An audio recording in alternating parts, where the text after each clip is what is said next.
The morning sun filtered through the tall windows of Kensington Palace, casting long shadows across the elegant drawing room. Kate Middleton, the Princess of Wales, sat gracefully in her favorite armchair, a delicate crystal glass filled with fresh orange juice resting in her hands. The day had started like any other royal morning, with briefings scheduled and public appearances planned. Security Chief Inspector Marcus Thompson stood near the doorway, his trained eyes constantly scanning the room. He had been protecting the royal family for over 15 years, and his reputation for spotting danger was legendary among the palace staff. Something felt different today, though he couldn't quite place what it was. Kate lifted the glass to her lips, savoring the cool citrus taste. She had always enjoyed these quiet moments before the day's duties began. The palace staff moved quietly in the background, preparing for what promised to be a busy schedule of royal engagements. Suddenly, Marcus noticed something that made his blood run cold. Through the large window facing the gardens, a small glint of light caught his attention. It was brief, almost imperceptible, but his years of training had taught him to recognize the telltale reflection of a rifle scope. His heart began racing as he realized the gravity of the situation. Without hesitation, Marcus lunged forward across the room. Kate looked up in surprise as she saw the usually composed security chief rushing toward her with panic in his eyes. Before she could react or ask what was happening, Marcus's hand struck the crystal glass, sending it flying from her grasp. The sound of shattering crystal echoed through the room as the glass hit the marble floor, breaking into countless sparkling pieces. Orange juice splashed across Kate's elegant morning dress and pooled on the expensive Persian rug below. The princess sat frozen in shock, not understanding why her trusted security chief had just destroyed her drink and created such chaos.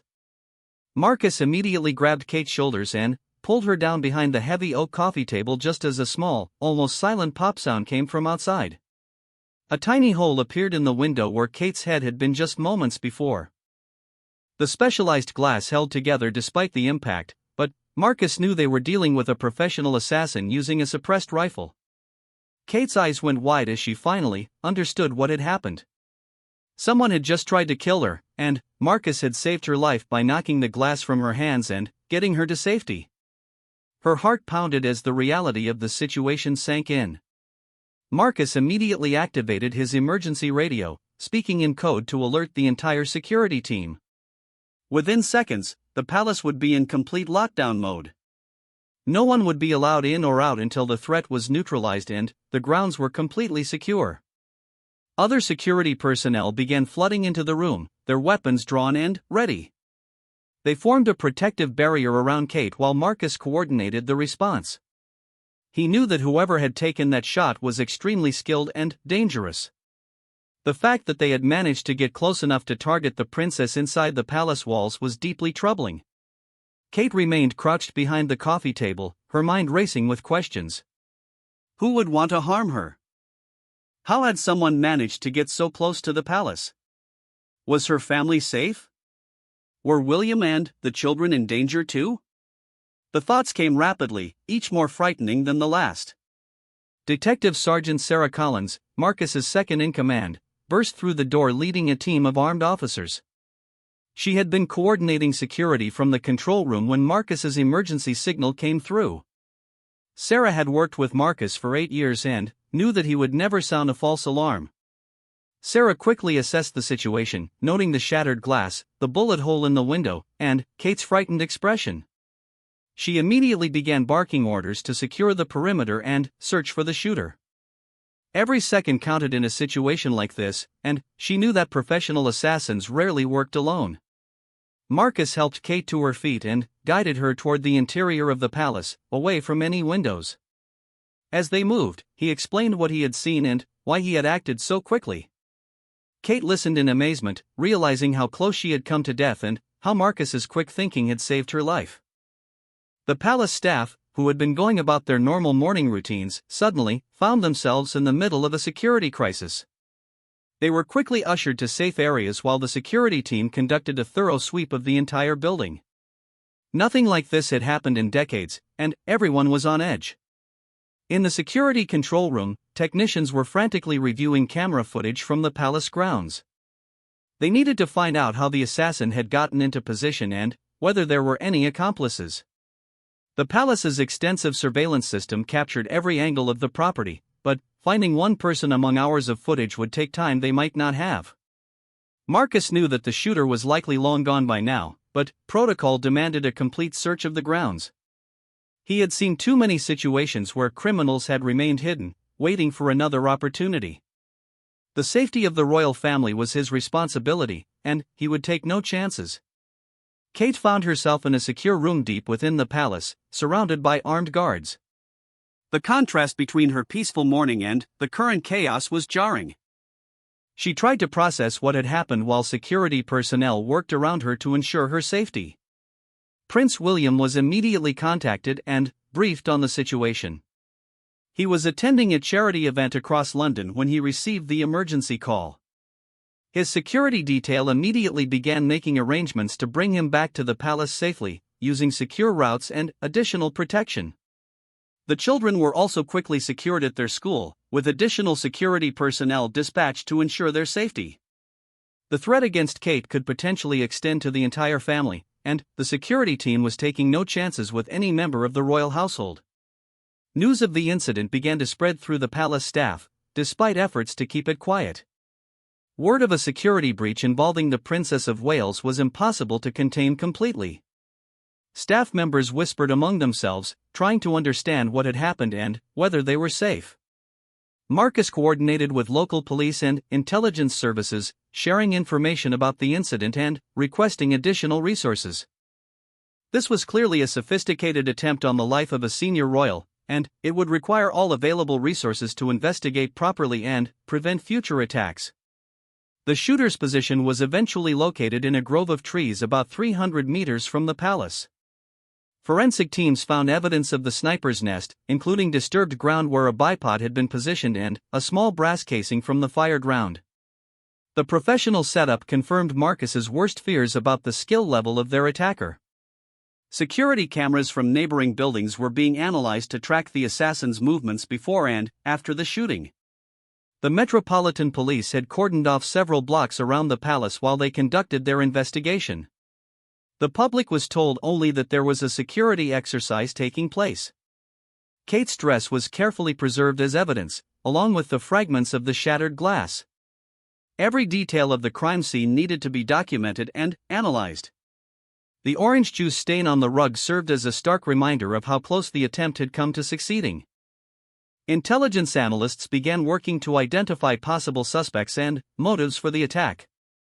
Threats against the royal family were taken seriously, but most came from unstable individuals rather than professional assassins.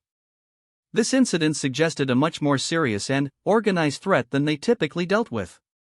The palace's security protocols were immediately reviewed and upgraded.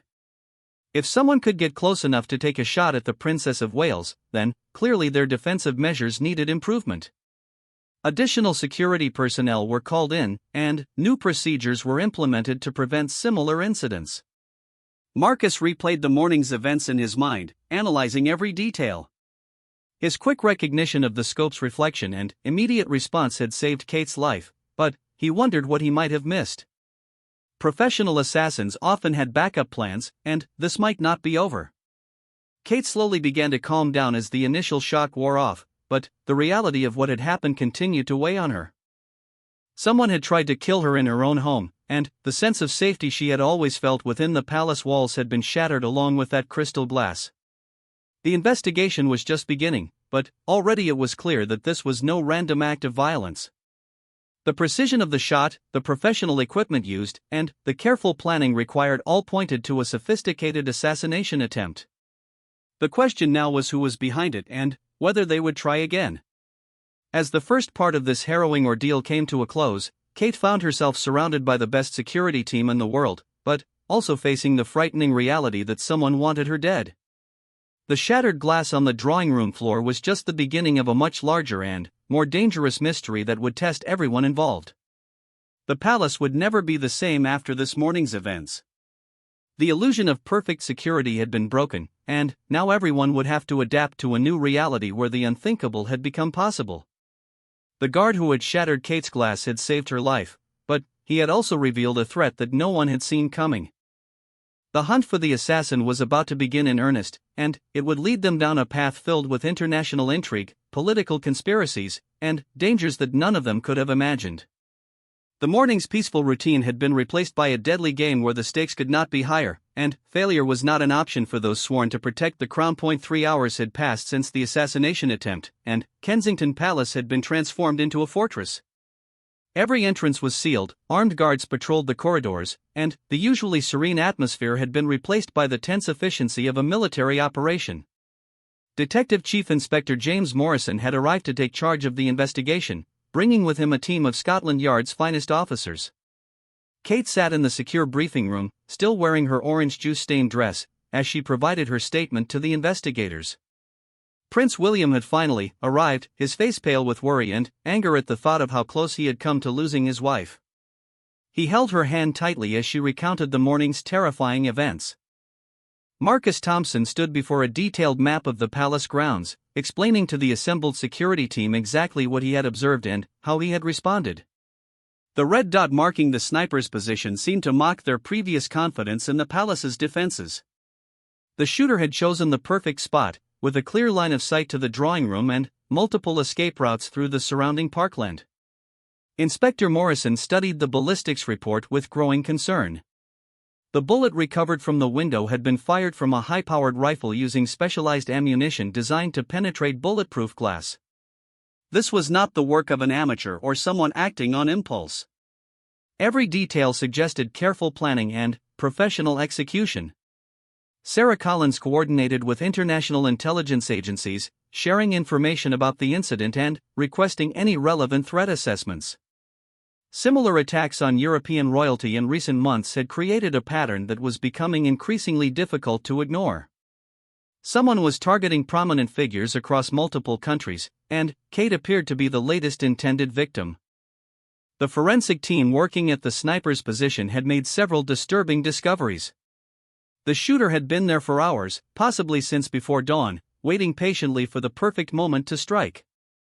Empty food packages and water bottles suggested someone with military training who understood the importance of staying hydrated and alert during long surveillance operations.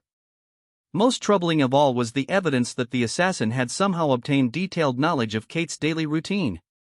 The timing of the shot coincided precisely with her usual morning juice break, suggesting inside information or extensive surveillance of the royal family's private activities. This implied either a security breach within the palace or months of careful observation from the outside. Kate found herself struggling with the psychological impact of the attack. The drawing room where she had spent countless peaceful mornings now felt like a crime scene. Every window seemed like a potential threat, and she jumped at unexpected sounds that had never bothered her before. The sense of safety and normalcy that had defined her life at the palace had been shattered along with that crystal glass. William cancelled all his scheduled engagements for the week, refusing to leave Kate's side until the threat was neutralized. His protection officers understood his concerns but worried about the precedent of allowing security threats to completely disrupt royal duties.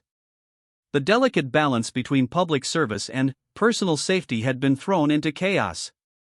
The palace's communications team faced the challenging task of managing public relations around the incident. Too much information could compromise the investigation or inspire copycat attacks, while too little could fuel wild speculation in the media. They crafted carefully worded statements about enhanced security measures while avoiding any mention of the assassination attempt.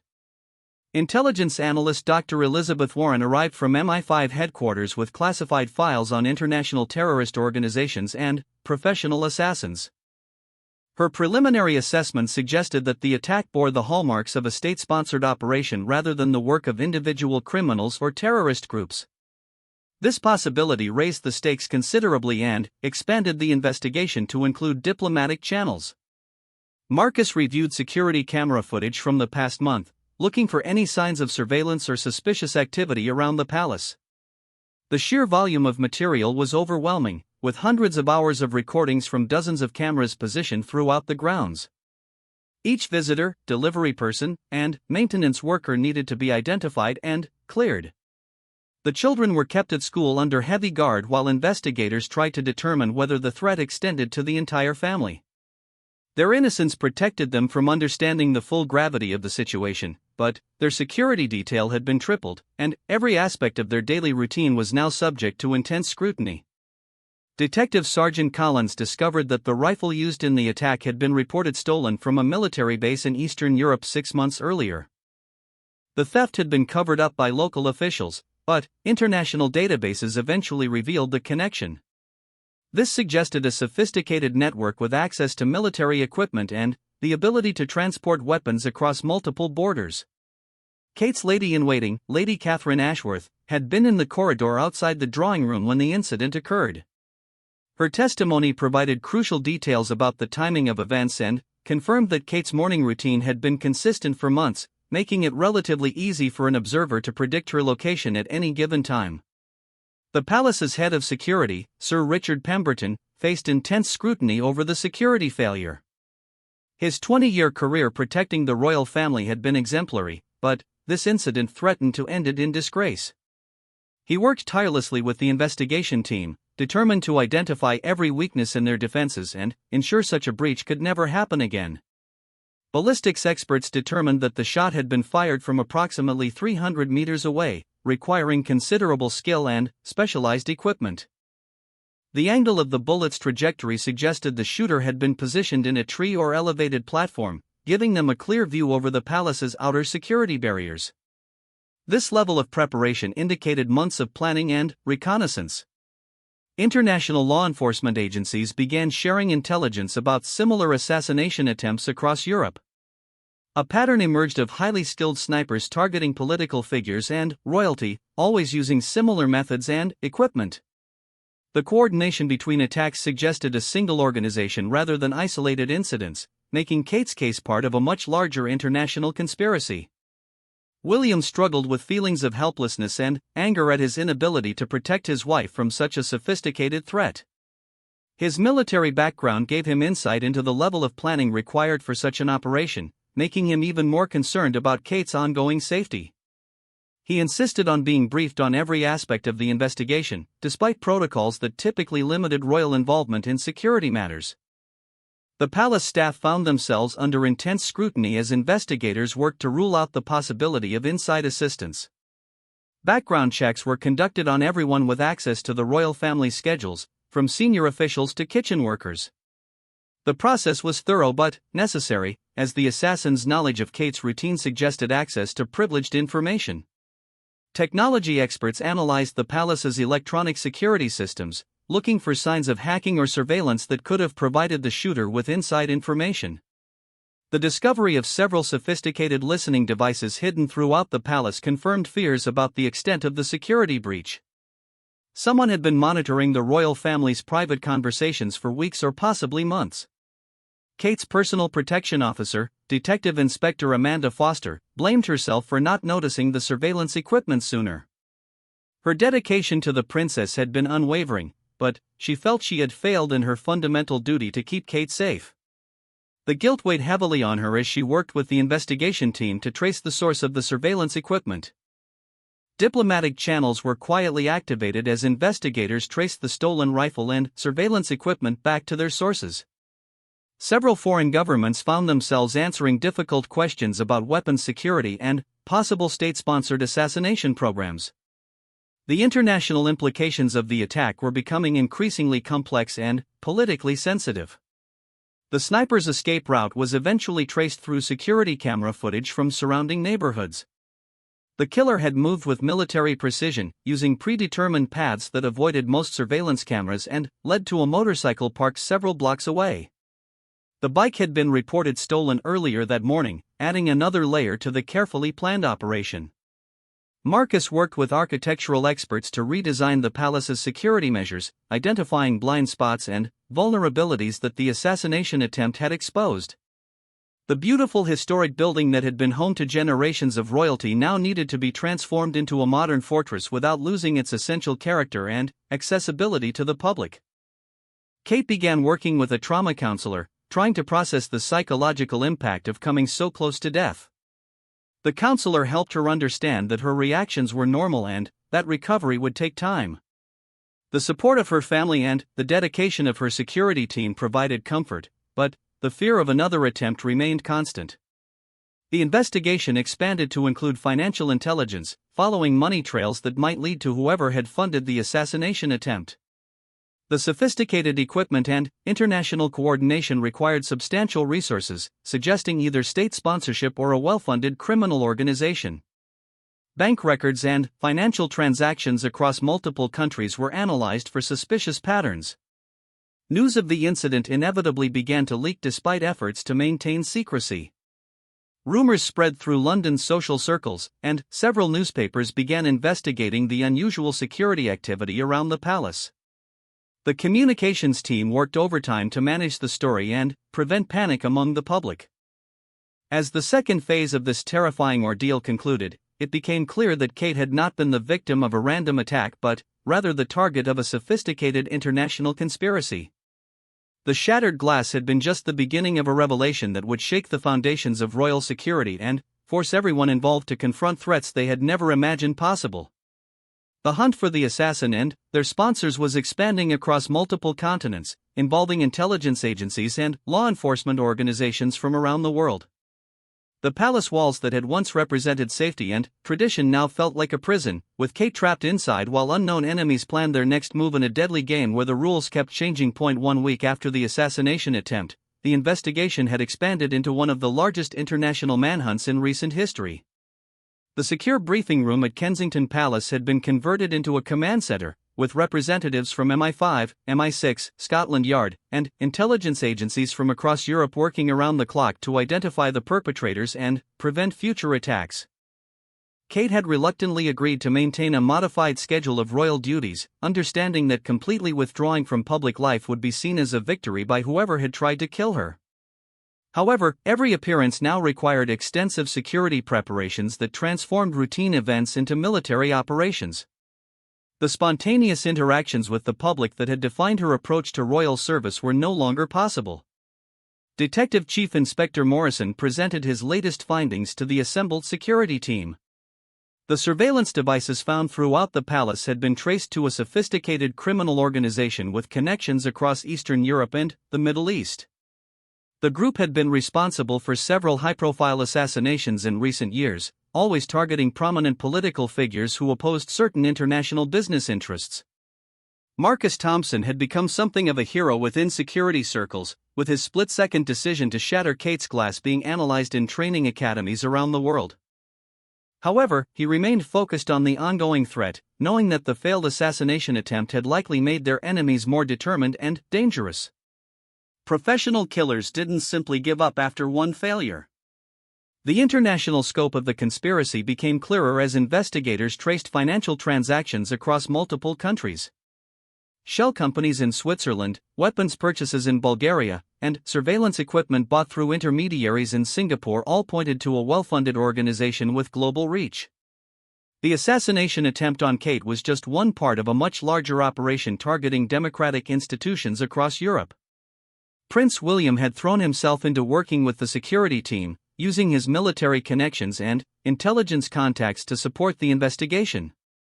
His insider knowledge of operational procedures and international networks proved invaluable, even as Kate worried about the toll the stress was taking on their family life. The children sensed the tension despite efforts to maintain normalcy in their daily routines. Dr. Elizabeth Warren from MI5 had identified a pattern linking the attack on Kate to similar incidents involving the Queen of Spain, the Prime Minister of Norway, and a prominent German politician. In each case, the targets had been vocal critics of certain international business practices and had supported legislation that threatened powerful economic interests. Kate's recent speeches about corporate responsibility and environmental protection had apparently made her a target. Sarah Collins led a team tracking down every person who had visited the palace in the months leading up to the attack. The massive undertaking required analyzing thousands of background checks, cross-referencing visitor logs with intelligence databases, and conducting interviews with anyone who might have had access to information about Kate's daily routine. Several suspicious individuals had been identified, but none had provided the breakthrough they desperately needed. The psychological warfare aspect of the attack was becoming increasingly apparent. The assassin hadn't simply tried to kill Kate, they had deliberately chosen a method designed to terrorize her and her family. The violation of their most private and secure space was intended to create lasting trauma that would limit Kate's effectiveness as a public figure, even if the assassination had failed. Kate's therapy sessions with Dr. Margaret Thornton were helping her process the trauma, but the ongoing threat made it difficult to achieve the sense of closure she needed for full recovery. Every unexpected sound or movement triggered memories of that terrible morning when Marcus had shattered her glass and pulled her to safety. The once peaceful palace had become a constant reminder of her vulnerability. The forensic analysis of the sniper's nest had revealed DNA evidence that matched samples in international criminal databases. The assassin was identified as Dmitry Volkov, a former Russian Special Forces operative who had become a mercenary after leaving military service. His background included training in long-range marksmanship and covert operations, explaining the professional quality of the assassination attempt. Intelligence agencies across Europe launched a coordinated manhunt for Volkov, but he seemed to have vanished completely after the failed attack. His known associates were under surveillance, his financial accounts had been frozen, and border authorities had been alerted, but professional assassins were trained to disappear when operations went wrong. Finding him would require patience and, perhaps, some luck. The political implications of the conspiracy were becoming increasingly serious as diplomatic channels worked to identify which governments might have been involved in sponsoring the assassination network. Several countries found themselves under suspicion, and international relations grew tense as accusations and denials flew between capitals. The attack on Kate had inadvertently exposed a web of international intrigue that threatened to destabilize regional politics. William's protection team had been reinforced after intelligence suggested he might also be targeted. His public statements condemning the attack on his wife had been passionate and forceful, possibly making him a secondary target for the same organization. The couple now required separate security details, complicating their ability to maintain any semblance of normal family life.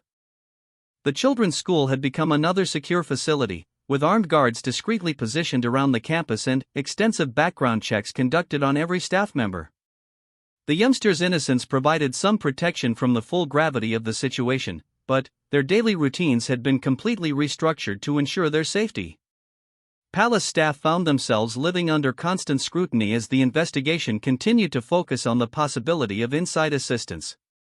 Long-serving employees who had dedicated their careers to royal service felt betrayed by the suspicion, while security personnel struggled to balance thorough investigation with maintaining the trust necessary for the palace to function effectively. Marcus worked with international security experts to redesign the palace's defensive systems, incorporating lessons learned from the assassination attempt. New surveillance technology, improved communication systems, and enhanced physical barriers were being installed, but he knew that determined professional assassins would adapt to any defensive measures they implemented. The media pressure surrounding the incident had become intense, despite official efforts to limit information about the investigation. Reporters from around the world had descended on London, and speculation about the attack dominated headlines across Europe. The palace communications team found themselves fighting a constant battle to control the narrative while protecting operational security. Kate's first public appearance after the attack was carefully orchestrated to project strength and normalcy while maintaining maximum security. The charity event she attended required weeks of planning, with every guest background checked and the entire venue secured by armed officers. Her composed demeanor impressed observers, but those close to her could see the strain in her eyes. The breakthrough in the case came from an unexpected source when a low-level criminal in Prague was arrested on unrelated charges and offered information about the assassination plot in exchange for leniency. His testimony revealed that the attack on Kate had been commissioned by a consortium of international business leaders who viewed her environmental activism as a threat to their interests. This revelation transformed the investigation from a hunt for individual criminals into an examination of corporate conspiracy and international business crime. The resources required to organize such sophisticated assassination attempts suggested involvement from major corporations and, possibly, government officials who supported their interests. Financial investigators began tracing money flows between the corporations identified by the Prague informant and the shell companies that had funded the assassination network. The complexity of the financial arrangements suggested years of planning and the involvement of some of the world's most sophisticated criminal accountants and money laundering operations. Kate learned about these developments during a secure briefing that left her stunned by the scope of the conspiracy. The idea that her charitable work and environmental advocacy had made her a target for assassination seemed almost surreal, but the evidence was overwhelming.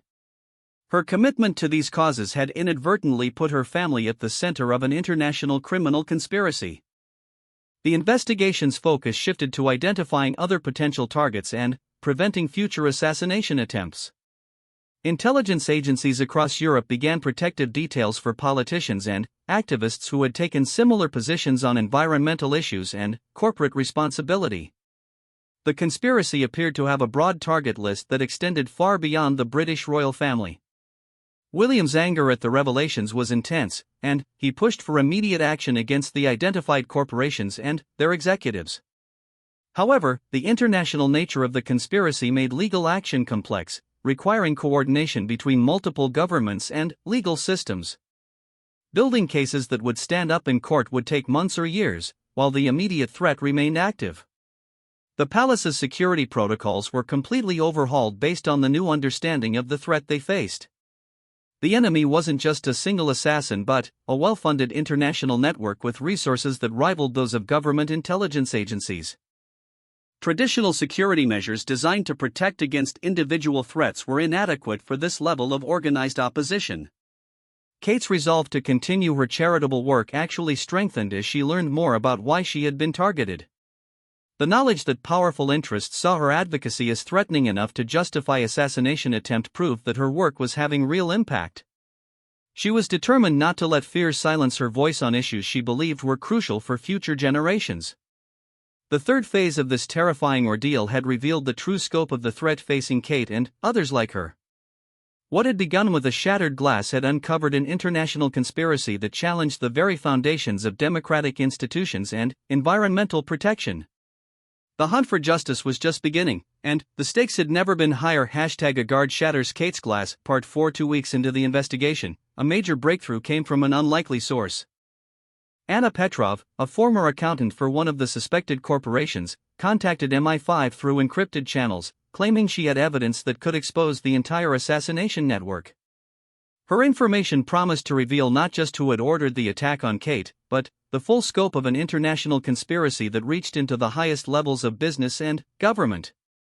The meeting with Anna was arranged in a secure location outside London, with multiple layers of security to protect both her identity and the information she carried.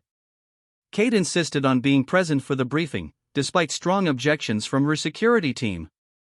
She needed to hear firsthand from someone who had been inside the organization that had tried to kill her. Anna's testimony painted a picture of corporate conspiracy that exceeded even the investigators' worst fears. The consortium behind the assassination attempts included executives from major energy companies, mining corporations, and chemical manufacturers who viewed environmental activism as an existential threat to their profits. They had created a sophisticated network of mercenaries and intelligence operatives to eliminate prominent voices calling for corporate responsibility. The financial records Anna provided showed payments totaling millions of euros to various criminal organizations across Eastern Europe and the Middle East.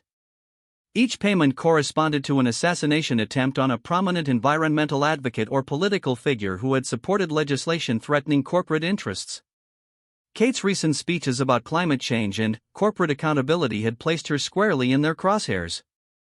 Marcus Thompson studied the intelligence with growing alarm, realizing that his quick action in shattering Kate's glass had prevented not just a single murder, but had potentially exposed a conspiracy that could have eliminated dozens of important voices for environmental protection.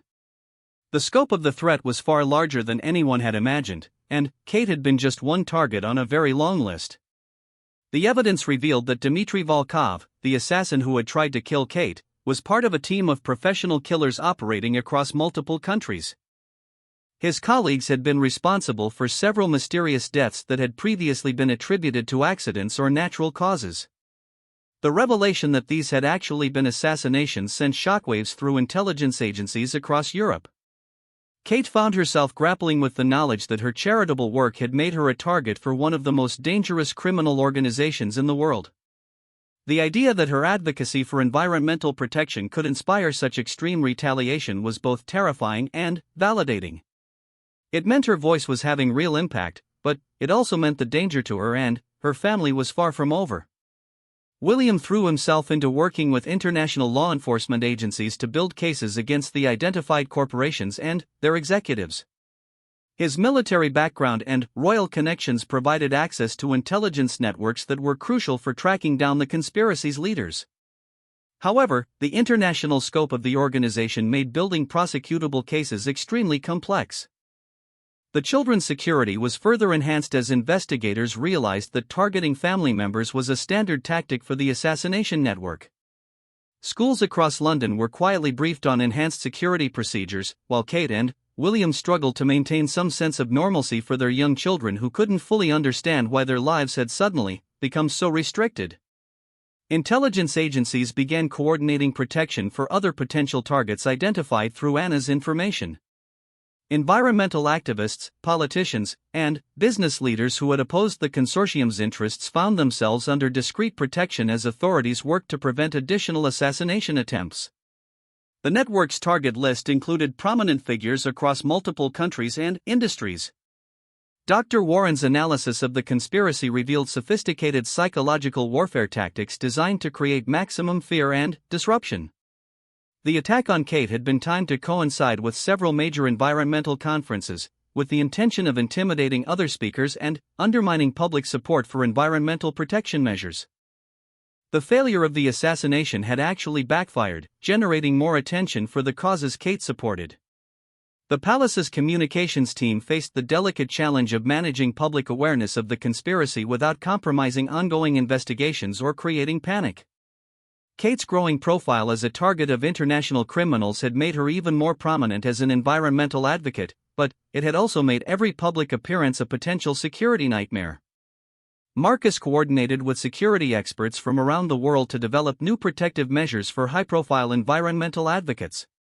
The traditional approaches to executive protection were inadequate for defending against a network of professional assassins with unlimited resources and government-level intelligence capabilities. New technologies and techniques were being developed specifically to counter this unprecedented threat. The financial investigation revealed that the consortium had been planning their campaign of assassination and intimidation for over 3 years. They had infiltrated environmental organizations, political parties, and even government agencies to identify the most influential voices calling for corporate responsibility.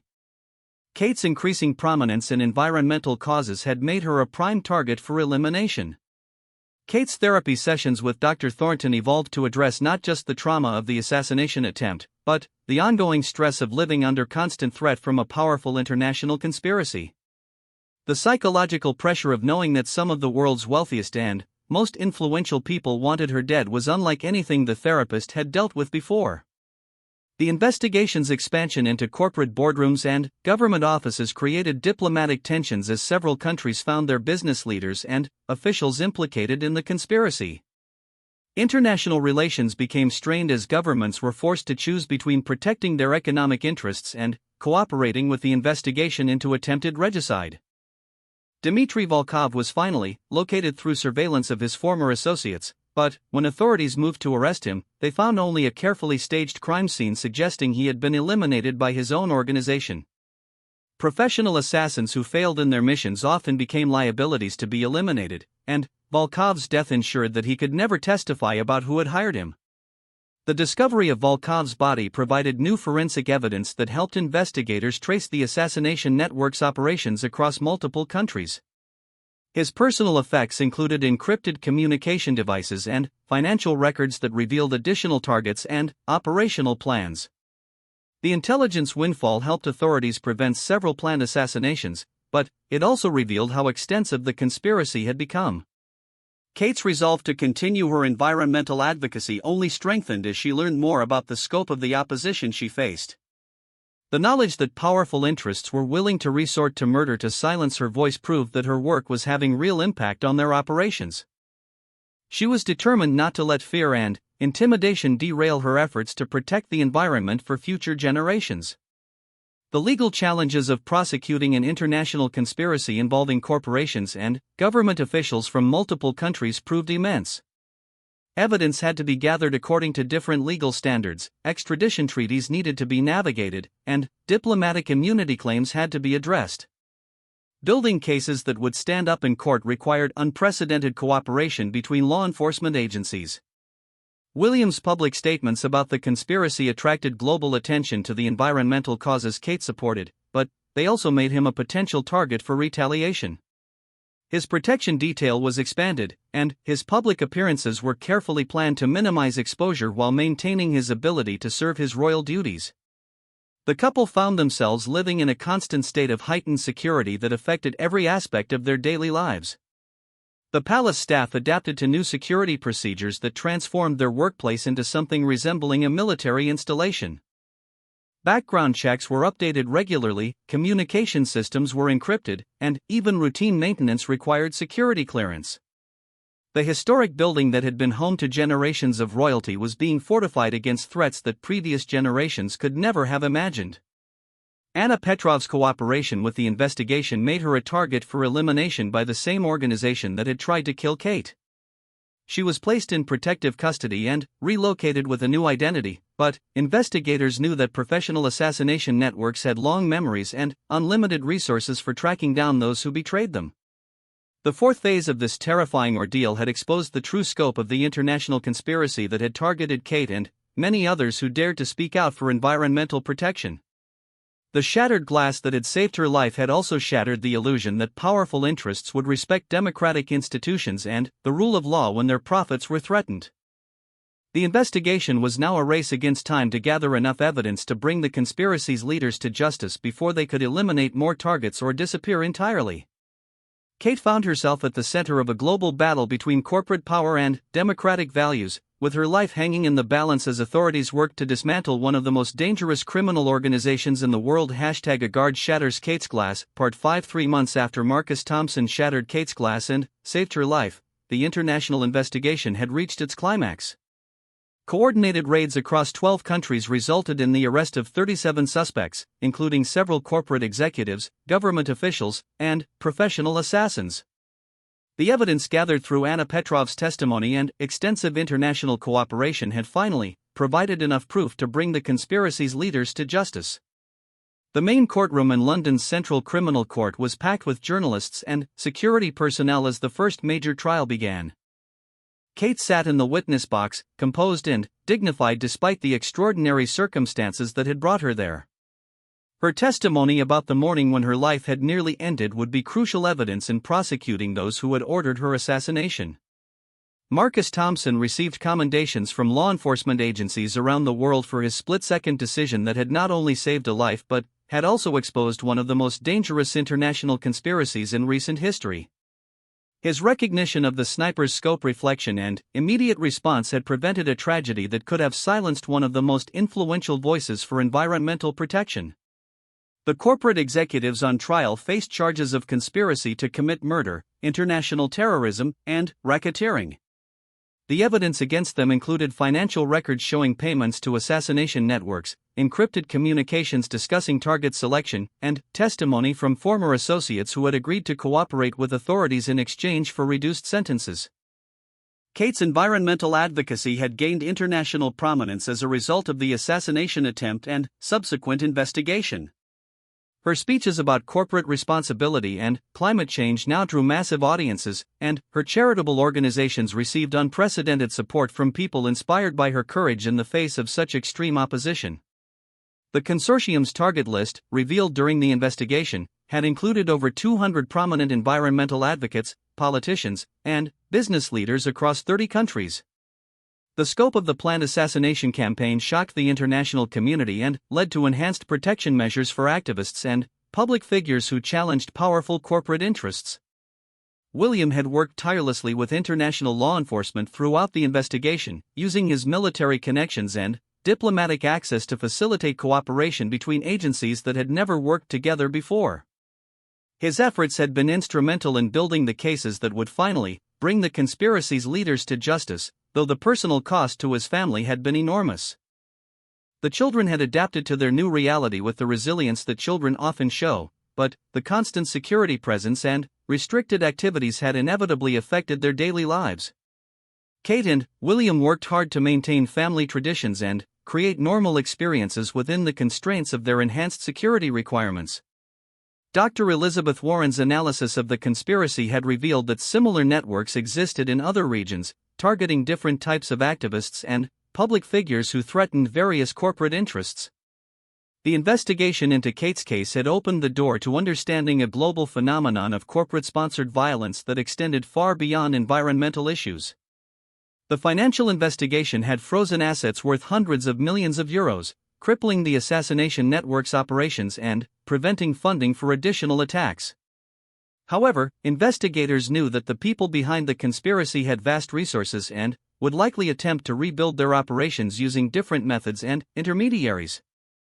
Sarah Collins had been promoted to lead a new international task force dedicated to combating corporate-sponsored terrorism.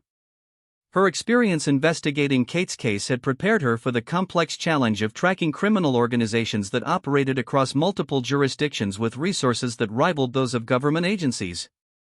The palace's security measures had been permanently upgraded, incorporating lessons learned from the assassination attempt and ongoing threat assessment. The historic building now featured state-of-the-art surveillance systems, reinforced barriers, and communication networks that could coordinate with security agencies around the world at a moment's notice. Kate's therapy with Dr. Thornton had evolved from treating trauma to managing the ongoing stress of living as a high-profile target for international criminals. The psychological techniques she had learned were now being shared with other environmental advocates who faced similar threats, creating a support network for those brave enough to challenge powerful interests. The trial proceedings revealed disturbing details about how the conspiracy had operated, including infiltration of government agencies, corruption of officials, and manipulation of media coverage to discredit their targets before attempting to eliminate them. The systematic nature of their operations showed a level of organization that challenged traditional approaches to law enforcement. Anna Petrov's testimony from her secure location via encrypted video link provided crucial evidence about the conspiracy's inner workings. Her decision to expose the organization had cost her everything she had built in her previous life, but her courage had been essential to bringing the perpetrators to justice and preventing future attacks.